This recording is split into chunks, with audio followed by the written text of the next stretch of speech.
Parfois, ce qui ressemble à une fuite est en réalité le début d'une victoire. Après des années de persécution à la Mecque, après des épreuves répétées, une porte s'ouvre enfin, pas à la Mecque, mais ailleurs, une ville, un peuple, des cœurs prêts. Cette ville, c'est Médine, mais avant d'y arriver, il faut tout quitter. Sa terre natale, ses habitudes, ses souvenirs. Imagine un instant, quitter l'endroit où tu as grandi, là où chaque rue te rappelle une partie de ta vie. Pas par choix, mais pour préserver ta foi. C'est cela, l'hégire. Un sacrifice immense, mais aussi une preuve. Car la foi ne se limite pas aux paroles. Elle se prouve dans les décisions difficiles. Et pendant que certains quittent tout, d'autres les attendent, à Médine, avec impatience, avec amour, avec sincérité. Ce sont les Ansars, ceux qui ont ouvert leur cœur avant même d'ouvrir leur maison. Et lorsque les émigrés arrivent, quelque chose d'extraordinaire se produit. Une fraternité unique, pas basée sur le sang, pas basée sur la richesse, mais basée sur la foi. Un homme partage sa maison, son argent, sa vie, avec un autre homme qu'il ne connaissait pas auparavant. Pose-toi cette question. Sommes-nous capables aujourd'hui d'un tel niveau de fraternité? Ou bien sommes-nous enfermés dans nos intérêts personnels? Car cette fraternité était la clé d'une communauté forte. Et dès son arrivée, le prophète, que la paix et le salut d'Allah soient sur lui, ne commence pas par construire un palais, ni une armée. Il construit une mosquée. Pourquoi? Parce que toute société saine commence par la connexion avec Allah. Cette mosquée n'est pas seulement un lieu de prière, c'est une école, un centre de décision, un lieu de rassemblement, un cœur, le cœur de la nouvelle société.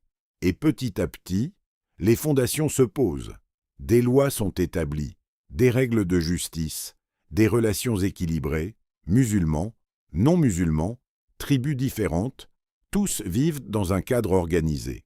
Pour la première fois, l'islam n'est plus seulement une croyance persécutée. C'est une réalité vivante.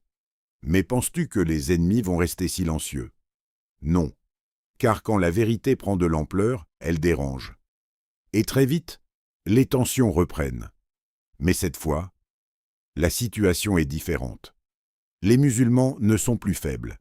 Ils sont organisés, unis, structurés. Et une confrontation devient inévitable, une bataille. La première grande épreuve militaire. Badr. Un moment où tout semble déséquilibré, peu nombreux, mal équipés, face à une armée puissante. Et pourtant, quelque chose d'incroyable se produit. Une victoire, mais pas une victoire ordinaire. Une victoire qui montre une chose essentielle. Ce n'est pas le nombre qui donne la force.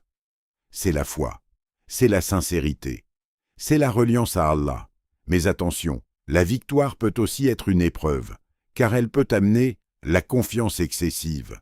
Et c'est exactement ce qui va se passer ensuite. Une autre bataille.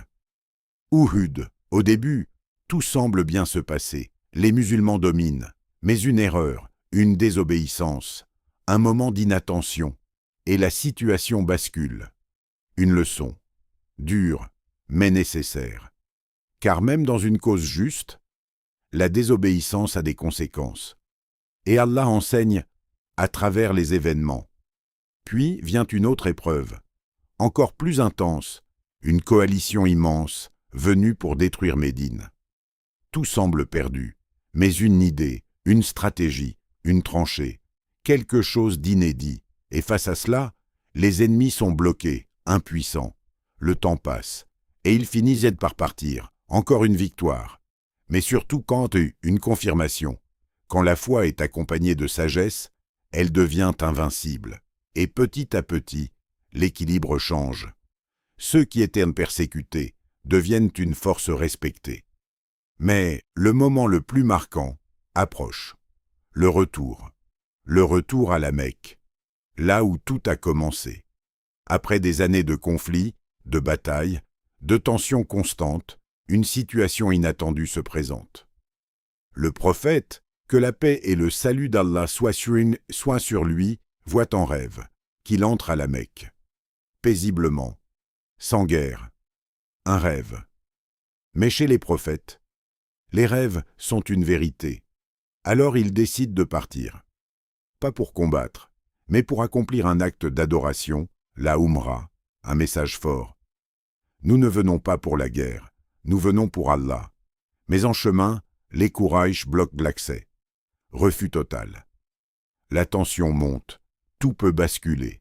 Et pourtant, une décision surprenante est prise. Un accord, un traité, apparemment défavorable aux musulmans. Certains compagnons sont troublés. Comment accepter des conditions qui semblent injustes? Pourquoi reculer, alors que nous sommes en position de force? Mais ici, une leçon immense se cache. Parfois, ce que tu perçois comme une perte est en réalité une victoire cachée. Ce traité va ouvrir une porte que la guerre n'aurait jamais pu ouvrir. La sécurité, la stabilité, le temps, et pendant cette période, quelque chose d'incroyable se produit. L'islam se propage, plus vite que jamais, sans épée, sans combat, simplement par le contact, le comportement, la vérité. Car quand les gens voient l'islam de près, ils reconnaissent sa lumière. Mais un jour, le pacte est rompu par les ennemis, et cette fois, la réponse est claire. Le prophète, que la paix et le salut d'Allah soient sur lui, se met en marche, vers la Mecque, mais pas avec une petite armée, avec une force impressionnante, 10 000 hommes, une puissance jamais vue auparavant. Imagine la scène, ceux qui avaient persécuté se retrouvaient maintenant face à une armée immense. Ils tremblent, ils pensent que tout est fini, que la vengeance va tomber, que les comptes vont être réglés, mais ce qui va se passer, personne ne s'y attend. La ville est prise, sans destruction massive, sans massacre. Et le prophète, que la paix et le salut d'Allah soient sur lui, entre. Humblement, la tête baissée, reconnaissant envers Allah, pas fier, pas arrogant. Et puis vient le moment décisif. Les Quraïsh sont rassemblés. Ils attendent le verdict, le cœur rempli de peur. Et ils posent une question. Que pensez-vous que je vais faire de vous? Ils répondent, tu es un noble frère, fils d'un noble frère. Et là, une phrase historique est prononcée. Une phrase qui traverse les siècles. Une phrase qui définit l'islam. Allez, vous êtes libres. Pas de vengeance, pas de punition massive. Une amnistie générale. Pourquoi? Parce que l'objectif n'était pas de détruire les hommes, mais de sauver les cœurs. Et c'est exactement ce qui se passe. Les gens entrent en islam, en masse, pas par contrainte, mais par reconnaissance, car ils voient enfin la vérité, la justice, la miséricorde. Et les idoles, elles sont détruites, une à une, car la vérité ne coexiste pas avec le faux. Et pour la première fois, l'appel à la prière résonne dans la Mecque, un symbole fort, un tournant. L'islam est désormais établi, solidement. Mais malgré cela, le prophète, que la paix et le salut d'Allah soient sur lui, c'est une chose. Sa mission touche à sa fin. Et lors de son dernier pèlerinage, il prononce un discours. Pas un discours politique, pas un discours de conquérant, mais un rappel, un testament. Il parle d'unité, de justice, de respect des femmes, de fraternité. Il rappelle l'essentiel, et surtout, il laisse quelque chose, deux choses, deux piliers, le Coran et sa Sunna. Comme pour dire, si vous vous accrochez à cela, vous ne vous égarerez jamais. Et peu de temps après, le moment arrive. Le moment que personne ne voulait, mais que personne ne peut éviter. Car même les plus grands retournent à leur Créateur. Mais l'histoire ne s'arrête pas ici. Car maintenant, une question se pose. Qui va porter cette responsabilité? Qui va préserver cet héritage? Qui va guider la communauté?